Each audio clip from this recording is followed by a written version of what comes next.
We are the Gujarat Technological University. Since its inception over a decade ago, GTU has been empowering young and curating minds to realize their true potential. Over 4 lakh inspired students are enrolled with one of the premier academic universities in India. With more than 450 affiliated colleges in its fold operating across 5 zones of the state, GTU, the International Innovative University, your place to move forward.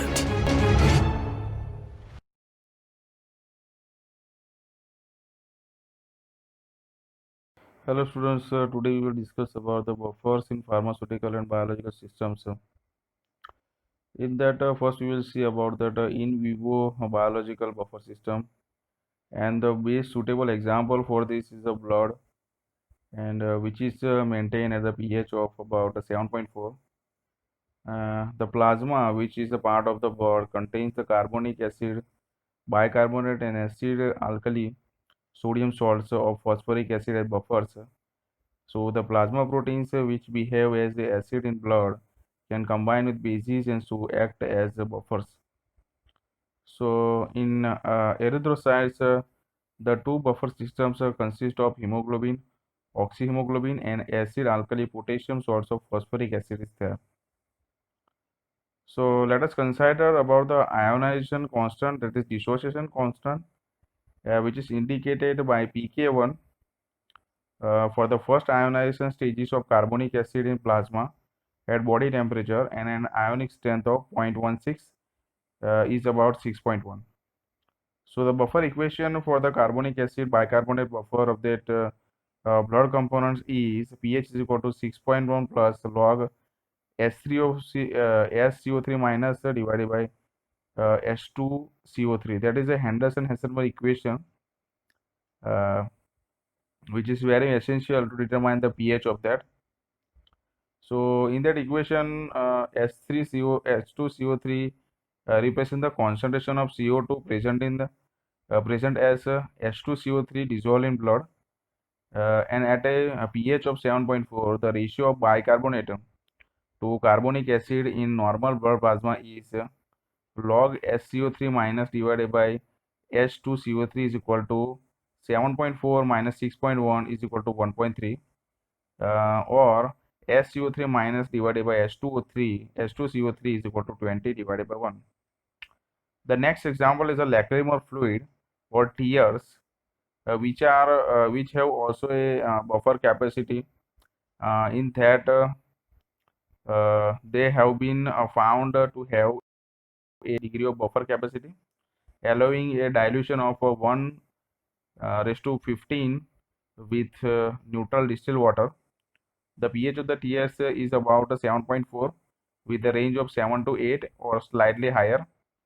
It is generally thought that eye drops within the pH of 4 to 10 will not harm the cornea. However, a discomfort and a flow of tears will occur below pH 6.6 and above pH 9.0. The next example is the urine. For that, here is the explanation. The 24-hour urine collection of a normal adult has a pH averaging about 6.0 units. It may be as low as 4.5 or as high as 7.8. When the pH of the urine is below normal values, hydrogen ions are excreted by the kidneys. Conversely, when the urine is above pH 7.4, the hydrogen ions are retained by the action of kidneys in order to retain the pH to its normal range of values. The next thing, the pharmaceutical buffer. So, what are the pharmaceutical buffers? Buffer solutions are used frequently in pharmaceutical practice, particularly in the formulation of ophthalmic solutions. So, many buffers are today available. One of the most commonly used biological buffer is phosphate buffer saline, that is short name of PBS. Phosphate buffered saline contains sodium chloride NaCl and diabasic sodium phosphate, that is Na2PO4. It may also contain potassium chloride, monobasic potassium phosphate, and calcium chloride and magnesium sulfate. So, what are the general procedures for preparing the pharmaceutical buffer solutions? The following steps should be helpful in the development of the new buffer. The first one is to select a weak acid having a pK approximately equal to the pH at which the buffer is to be used. Second step is from the buffer equation, calculate the ratio of salt and weak acid required to obtain the desired pH. The buffer equation is satisfactory for approximate calculations within the pH range of 4 to 10. Consider the individual concentrations of buffer salt and acid needed to obtain a suitable buffer capacity.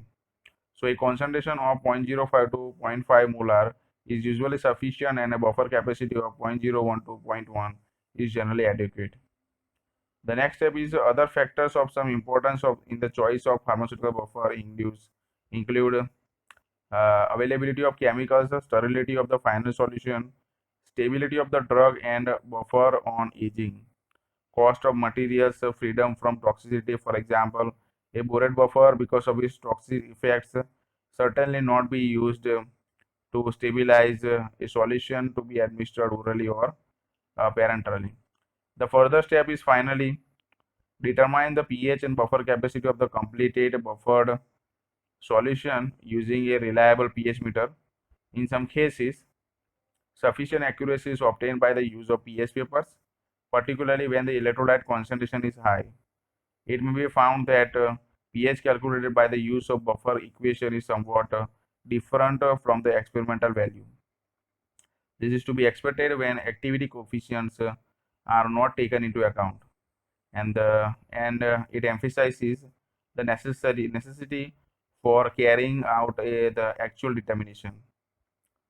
So we have to consider the stability versus the optimal therapeutic response also, and to understand this we have to understand the undissociated form of the weakly acidic or basic drug often has a higher therapeutic activity than that of the dissociated salt form.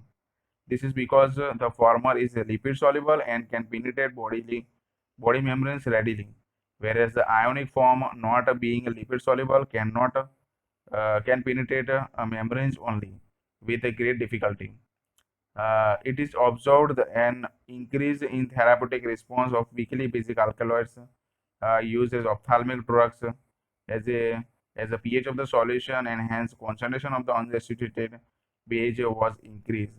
At a pH of about 4, these drugs are predominantly in the ionic form and penetration is low or insignificant. When the tears bring the pH to about 7.4, the drugs may exist to a significant degree in the form of free base, depending on the dissociation constant of drug. When the solution is still in the eye, the tears precipitate uh, in the gradual neutralization of solution. Conversion of the drug occurs from physiologically inactive form to undissociated base. The base can then readily penetrate the lipoidal membrane. As the base is absorbed at the pH of the eye, more of the salt is converted into the base to preserve the consistency of the pKb, that is a base dissociation constant, and hence the alkaloid drug is gradually absorbed. The further consideration is needed between the pH and solubility.